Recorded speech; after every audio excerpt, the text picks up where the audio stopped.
আসসালামু আলাইকুম ওয়া রাহমাতুল্লাহি ওয়া বারাকাতুহু। সুপ্রিয় দর্শক, আশা করছি মহান রব্বুল আলামিনের অশেষ রহমতে আপনারা সকলে অনেক ভালো আছেন। প্রিয় দর্শক, আজকে একদিনই ভাই আমাদের মাঝে প্রশ্ন করেছেন এবং উনি জানতে চেয়েছেন যে মুহতারাম শাইখ, আমি এতদিন জানতাম যে শুধু স্ত্রীর সাথে সহবাস করা জায়েজ, অন্য কারোর সাথে সহবাস করা জায়েজ নেই। কিন্তু একটি ভিডিও দেখে আমার এই ধারণা সম্পূর্ণ চেঞ্জ হয়ে গেছে। আমি যে ভিডিওটা দেখেছি সেই ভিডিওতে উনি বলেছিল যে একজন স্বামী স্ত্রী ছাড়াও অন্য একজনের সাথে সহবাস করতে পারবে। তো আমার প্রশ্নটি হচ্ছে, সেই ব্যক্তিটি কে, যে ব্যক্তিটির সাথে একজন স্বামী তার স্ত্রী ছাড়াও সহবাসে লিপ্ত হতে পারবে এবং এতে কোনো গুনাহ হবে না?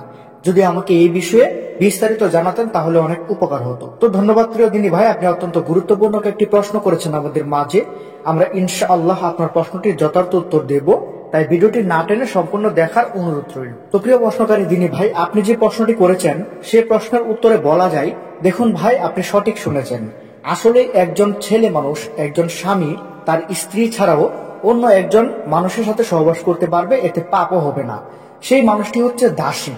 আল্লাহ তাআলা কোরআনে বলেছে যে তোমরা তোমাদের অধিকারভুক্ত দাসী এবং স্ত্রী ব্যতীত অন্য কারোর সাথে তোমাদের যৌন অঙ্গকে শেয়ার করবে না, মানে তোমাদের যৌন অঙ্গ দেখাবে না।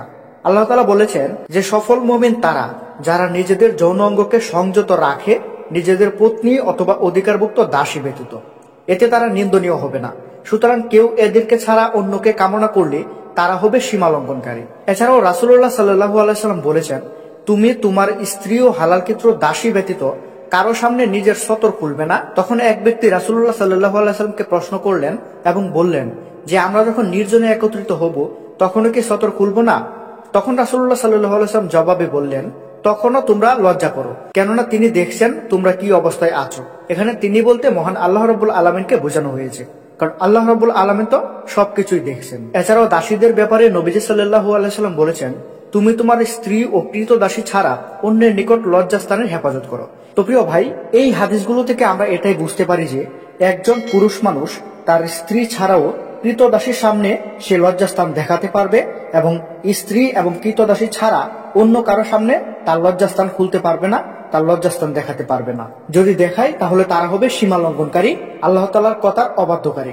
বর্তমানে দাসীর চলাচল নেই, কিন্তু দাসী তারা যাদেরকে যুদ্ধবন্দিরত অবস্থায় মহিলারা, মানে আপনি যুদ্ধে জয়ী হয়েছেন, তো বিপক্ষে দলের যে নারীরা ছিল তাদেরকে আপনি বন্দি করে আপনার আস্তানায় নিয়ে আসলেন, আপনি তাদের মধ্য থেকে দাসী নির্বাচন করতে পারবেন।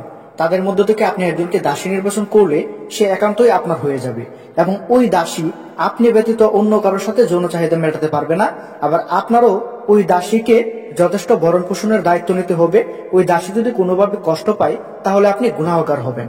ওই দাসীর যথার্থ হক আপনার আদায় করতে হবে। তো এটা যখন দাস প্রথার বিধান ছিল তখন, এখন বর্তমানে দাসী নেই। তবে আল্লাহ তাআলা বলেছেন যে তোমরা তোমাদের অধিকারভুক্ত দাসী এবং স্ত্রী ব্যতীত তোমাদের লজ্জাস্থানকে তোমরা হেফাজত করো। তাই এখান থেকে বোঝা যায় যে একজন পুরুষ মানুষ চাইলে স্ত্রী এবং তার অধিকারভুক্ত দাসী তাদের সাথে সহবাস করতে পারবে, এতে কোনো গুনাহ হবে না, পাপ হবে না। তো প্রিয় প্রশ্নকারী দিনী ভাই, আশা করছি আপনাকে বোঝাতে পেরেছি। তো ভিডিওটি ভালো লাগলে অবশ্যই একটি লাইক করবেন এবং আমাদের চ্যানেলে নতুন হয়ে থাকলে অবশ্যই সাবস্ক্রাইব করবেন। সকলে ভালো থাকবেন, সুস্থ থাকবেন। আসসালামু আলাইকুম, আল্লাহ হাফেজ।